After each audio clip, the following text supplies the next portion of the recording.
वक्त हम बात कर रहे हैं टॉम रिपोर्ट की, जो ये बता रही है कि कैसे भारत के सारे बड़े शहर इस समय ट्रैफिक के जाल में फंसे हुए। दुनिया में सबसे पीक ट्रैफिक स्टेट अब इंडिया बन रहा है। महानगरों की हालत खराब है। क्विकली सॉल्यूशन की तरफ जाऊंगा, छोटे छोटे जवाब चाहूंगा क्योंकि समय कम रहेगा। राजीव जी, आपने सॉल्यूशन की बात की थी, पहला कदम कहां से उठाया जाए? सबसे पहली चीज क्या करेक्ट होनी चाहिए? पहली चीज मेरे हिसाब से यह है कि कोई भी बड़ा शहर केवल रोड ट्रांसपोर्ट के भरोसे नहीं चल सकता। ये दुनिया के सारे शहरों में चले जाइए, रोड पे आप सारा डिपेंड नहीं कर सकते। इनफैक्ट मैक्सिमम ट्रैफिक जो होता है आपका ट्रांजिट नेटवर्क से जाता है, वो मेट्रो है। तो हमारी जो देश की जो 6 सबसे बड़ी शहर है, दिल्ली, मुंबई, हैदराबाद, चेन्नई, पुणे, इन शहरों में हमें मेट्रो का नेटवर्क बहुत जल्दी और बहुत तेज फैलाना है। दिल्ली और मुंबई तो पहुंच गए हैं, पर बाकी सिटीज में करना, और इनका लास्ट माइल कनेक्टिविटी इंप्रूव कर दीजिए।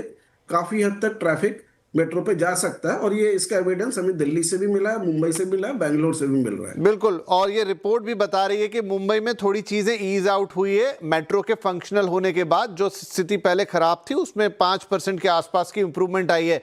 परेरा साहब, आपके लिहाज से क्या हमारा ट्रैफिक मैनेजमेंट या जो पूरा पुलिस का महकमा है उसको भी थोड़ा अपग्रेड करना होगा, उसको थोड़ा एडवांस बनाना होगा मैनेज करने के लिए, ताकि बेटर मैनेजमेंट हो सड़कों पर? It's difficult to say. The main thing is जो population है वो कम करना पड़ेगा, cities को decongestion करना पड़ेगा, decongestion of population also.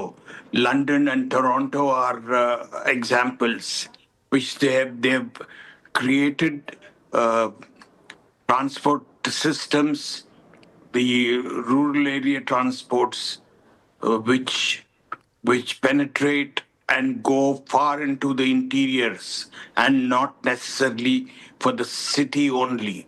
Likewise, Delhi has done a lot by expanding itself into the suburbs, the Noida, Gurgaon, the neighboring cities. But then it is a pretense. There are single lines and double lines max, which is not really sufficient. As you say, the metro definitely does a lot of decongestion.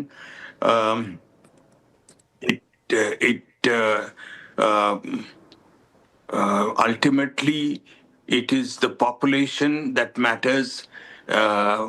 And I think India has done pretty well in matters of education, but that educated populace is callous, absolutely callous. They are using education more for the benefits of production. बिल्कुल परेरा साहब, got your point, क्योंकि समय मेरा समाप्त हो रहा है। लेकिन शायद डीकंजेशन अब कैसे होगा मुझे भी समझ में नहीं आ रहा, क्योंकि अभी तो हमारे अर्बनाइजेशन की स्पीड को पीक होना है। जब वो 60% रेट पर पहुंचेगी तो क्या हम उसके लिए तैयार है कि हम अपनी ऑलरेडी लोडेड सिटीज को डीकंजेस्ट कर पाएंगे? एक उपाय जरूर लगता है कि वो मेट्रो पे काफी शहरों में काम चल रहा है, फर्क भी आया है, लेकिन क्या उतना पर्याप्त होगा? या भारत की पॉपुलेशन जिस लिहाज से है और जितना बड़ा देश है, कुछ और उपाय भी सोचने होंगे। मुझे लगता है कि सबसे पहले एक उपाय तो होगा जो हमसे ही शुरू होगा, कि अब जो लोग, नई जनरेशन आ रही है, वो बढ़िया ट्रैफिक रूल्स के साथ आए, प्रॉपरली अपना लाइसेंस बनवाए, सारा टेस्ट देके आरटीओ से सर्टिफिकेट लेके ही वो सड़क पर उतरे।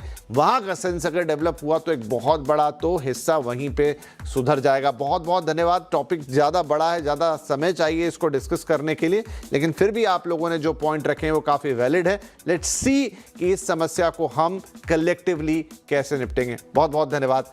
नमस्कार।